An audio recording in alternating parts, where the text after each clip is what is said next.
जाय सारमोना जोंखौ होनो नटिस होदों अननानै जोंखौ रैखा खालामो जोंखौहाय होखाना लांगौमोन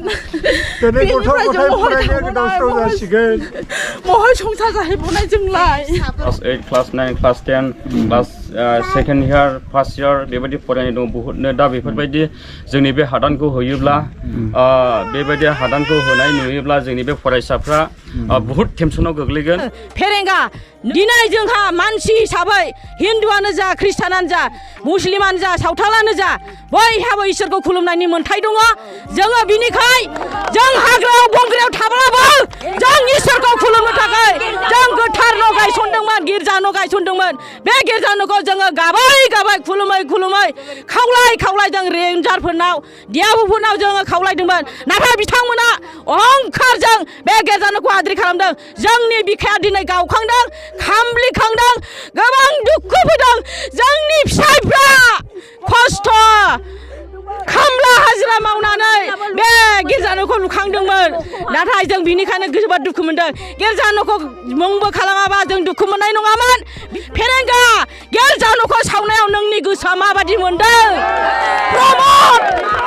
नोंनि मन्दिरखौ सावबा नों माबादि मोनगोन नोंनि गोसोआव मा सानदों बर' बिमानि मोदाय गनायखौ नों सिनायगोना सिनाया सावा नोंनियाव थांगासिनो दं फेरेंगा प्रमद বিটিআৰটো খালি বড় মানুহৰ কাৰণে নহয় তাৰ নিজৰ বুলি শব্দটো একদম নহ'ব কাৰণ বিটিআৰৰ বহু জনগোষ্ঠীৰ মানুহ আছে কোনোবা যদি ইভেকশ্যন কৰে তাত যদি মানে নেচাৰ ধ্বংস কৰা যদি কোনোবাই তাত মানে লিপ্ত হৈ আছে সেই আটাইবিলাকক ইভেকশ্যন কৰা হ'ব আৰু আপোনালোকক মিডিয়াত আজি কৈ থৈছোঁ 7 দিনৰ ভিতৰত ডাঙৰ মানুহৰ যিকেইটা মানে মাটি কব্জা কৰি থোৱা আছে চাহ বাগান আছে কিবা আছে সেই আটাইবিলাক ইভেকশ্যন হ'বলৈ গৈছে 7 দিনৰ ভিতৰত বিটিআৰৰ ধুমুহা এটা হ'বলৈ গৈ আছে ইভেকশ্যনৰ নামত मा होनदों बेवहाय थारमाने इभिकसन खालामनो थांगासिनो दं आरोना सप्ता खनसेनि गेजेराव आरो इभिकसन खालामनो नागिरदों आरोना दा जोबोद दुखुनांथाव दाखालिसो नोङो बर' रायजो जानाय मानसिफ्रा फरेस्ट एरियायाव रायजो जानाय मानसिफोरा न' बां जेसिबि लानानै बुख्रुब सुख्रुब खालामहैजाबाय गावसिनि फुजिग्रा जायगा गिर्जा चार्चफोरखौहाय नोङो अना खाना नोङो जेसिबिजों बुख्रुबजोब्बाय भगबान थाग्रा भगबान दोनग्रा जायगाखौबो बिथांमोना अनाखिसै आरो न' बां थाग्राखौथ' बुख्रुबजोबखाबाय गासिबो दंस'जोब ओमफ्राय बेबायदि समाव गोजां बोथोरावहाय बिथांमोना अबाव थागोन बिथांमोननि थाग्रा जायगाया इन्जुर गैया हंला हंथा बार बारनाय मानायाव गोजां बोथोरावहाय गोजौआवहाय नोङो उखुम गैया त्रिपाल खोबनानै थानाय दा बेबायदि बर' जोंनि आइ आफा नोङो बोराय बुरि जाम्बा जाम्बि नोङो जोंनि बिनानाव फंबायमोनखौ बेबायदि लथं फथं खालामबाय आरोना बिसोरो ओमफ्राय दा नोङो बे खालामनाया सानब्रै सानबाल' जादोंमोन आरो दिनै बेबायदि इभिकसन खालामनो बिथाङा फोसावबावदों आरोना बिथांमोननि सरकारा प्रमद बर'नि सरकारा दा नोङो बर'फ्रा मा गावजों गाव फुरा नाख्रेबलायनो बुलायनो सौलायनो मोनबासो थारमाने गोजोननाय मोनो नामा थारमाने जोंनि बे बिटिआर जायगायावथ' नोङो बर'ल' थांनानै थायाखै फरेस्ट एरियायाव बर'ल'थ' गैया अनेक जाथि दङ दा बिथांमोना गुबुन जाथिखौ जेबो बुंनाय नङा थारमाने बर'जों बर'बा नोङो बुख्लाबलायनो नागिरो ओमफ्राय नों गुबुन जाथिजोंबा एन्जरफोर बायदि गुदुङाव हाबनानै थायो आरोना दा जोबोद दुखुनांथाव जों बयबो मिथिखागौ बर'फ्रा गोदोनिफ्रायनो बेबायदिनो गावजों गाव सैलाया आरोना सोरनिबा देरनायखौ सोरनिबा नोङो साक्सेस जानायखौ मालाबाबो लुगैया जोंनि बर'आ दा दिनैसिमबो बे प्रुफ जाबोगासिनो दं आरोना नाथाय दासिमबो बेबायदि गोरों गोरा जुगावबो मडार्न जुगावबो दासिमबो बेबायदि गावजों गाव नायलायनो हायाबा आरो बेबायदि गेदेर गोलाव मानसिफ्रानो जुदि नोङो बर'नि गावसिनि मानसिखौनो जुदि हारिनि जाथिनि मानसिखौनो जुदि बेबायदि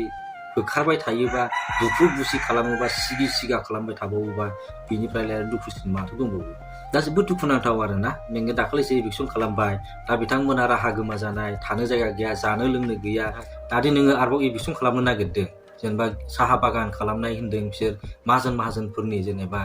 नोङो साहा बागान खालामनायखौनो होन जेनेबा सोरनिबा माबा मोनसे फेक्टरि खुलिनानै दोननाय फिसा फिसौबाबो बेफोरखौहाय इभिकसन खालामगोन आरोना बिसोर दा बेफोरखौ इभिकसन खालामनानै मा प्रुफ खालामनो सानदों बिथांमोना नोङो गावजों गावनो बेबायदि नायलायनो हाला आरोना बर'आ नोङो थाखानाय बुस्थुखौ सिफायनो मोननाय आरो सोरखौबा निसाखौ देखायनो हानाय बेनो नामा जौगानाया बिदिथ' नङा नोङो दाखालिबो जाबाय बेसेबांबा गिदिर दावराव जालांलायबाय नोङो रुपनाथ ब्रह्म सिभिल हस्पिटालखौ सिफायनायनि खोथा बेफोरखौनो जुदि नोङो सिफायनो नागिरबायबा बेनिफ्रायलाय दुखुनांथावसिन माथो दंबावो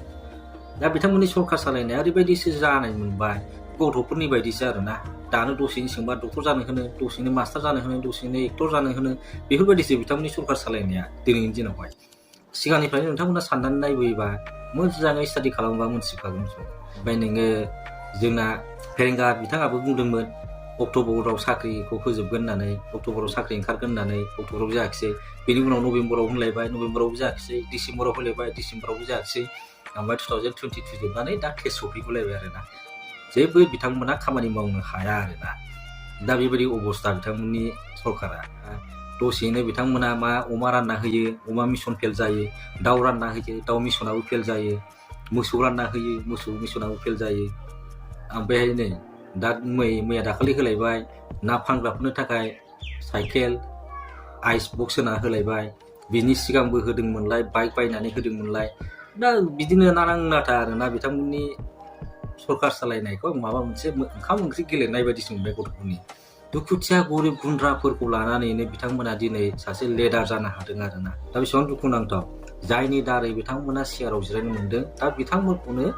सेस खालामबाय आरोना दंस' खालामबाय न' बां सेस खालामना होबाय आं बांद्राय बुंनोबो सानला आरोना दिनै भिडिअ'आ एसेनोसै बयबो मोजाङै थाबानो जाबाय गोजोनै थाबानो जाबाय बाय